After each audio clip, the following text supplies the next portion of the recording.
Guess what? I'm going to be governor of Ohio! November 2nd, 2010, Election Day. Americans fed up with years of wasteful spending, over-regulation, and out-of-touch politicians send a clear message as voters replace their Democratic governors with Republicans. But the euphoria of election night didn't last long. Facing huge budget shortfalls and crushing anti-employer policies, the new Republican governors had to act fast to make the structural reforms that were needed to turn their states around. Needless to say, the special interests that benefited from the status quo weren't going to accept these vital reforms and budget cuts without a fight. In state after state, government unions levied vicious personal attacks on their newly elected Republican governors.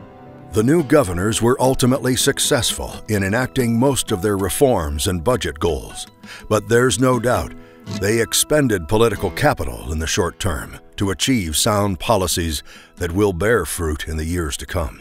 But some supporters of the new governors have asked, will the benefits of these hard-earned policy victories be felt soon enough? The answer may be found in a state that borders many of those that were affected by this spring's battles.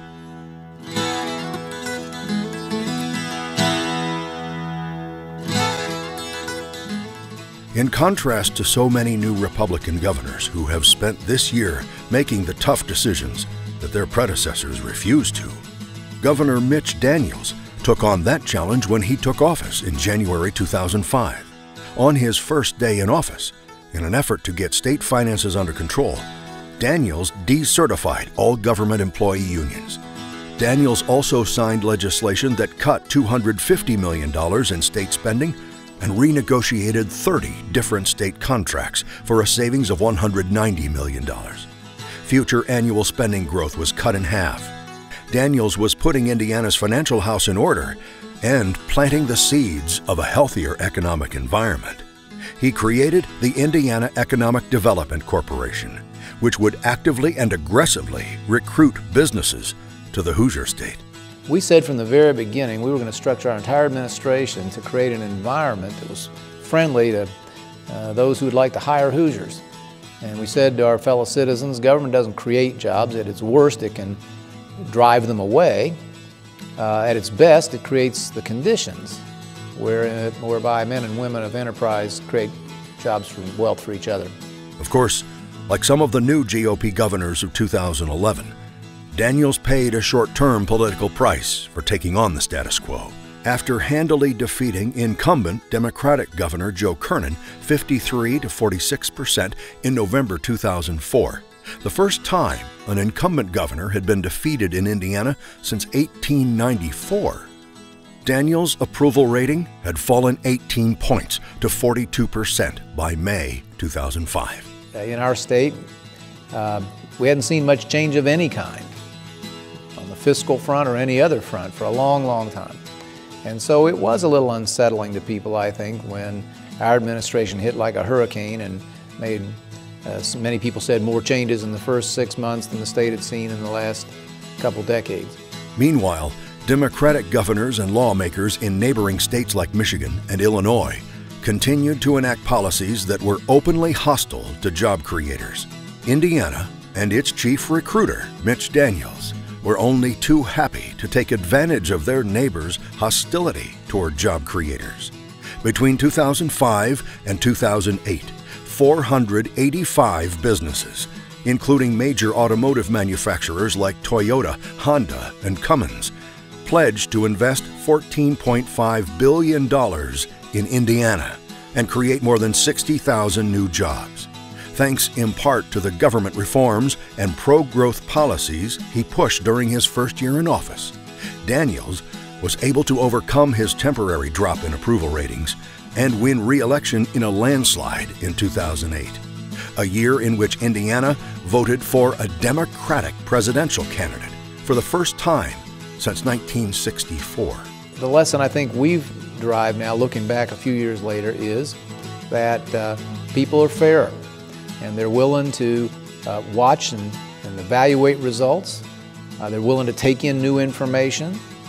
The pro-growth economic seeds that Daniels planted in 2005 continue to reap results in 2011. Just this year alone, at least 13 companies have announced plans to move all or some of their operations to the Hoosier State. One company, the American College of Education, announced plans in June to move its headquarters from Chicago to Indianapolis. The first policy that caught our attention was the governor's focus on education. So with that foundation, we began to look at some of the other aspects of Governor Daniels' platform. And what we found there was an open, inviting Center for Innovation. And in fact, when we open our doors on November 1st, we will have hired over 10 new people from the state of Indiana. I myself am moving there, the provost is moving there. There are other people in our college that are moving from other places around the region to Indiana. And we're doing that because of his philosophy, because of the regulatory environment, because of fiscal stability. Likewise, in August, Modern Drop Forge announced that after 94 years in Blue Island, Illinois, it's moving operations 35 miles across the state line to Maryville, Indiana. And they weren't shy about the reasons why. Blaming Illinois' taxes, regulations, and most especially the cost of workers' comp, about triple what Indiana charges. But Indiana hasn't just attracted business from neighboring states like Illinois. Dan Teistrup fled the socialistic systems of Denmark and Sweden because he wanted to start a small family business in a more friendly environment. He settled in North Webster, Indiana. When Governor Daniels came to power here in Indiana, it showed right away that he had a different attitude towards small business. He considers small business the life of the economy. We have done better, and most of the people I know, we're proud of it and feel good about things because Indiana we have our act together. You know, I think too many of our national politicians do not give the citizens of America enough credit.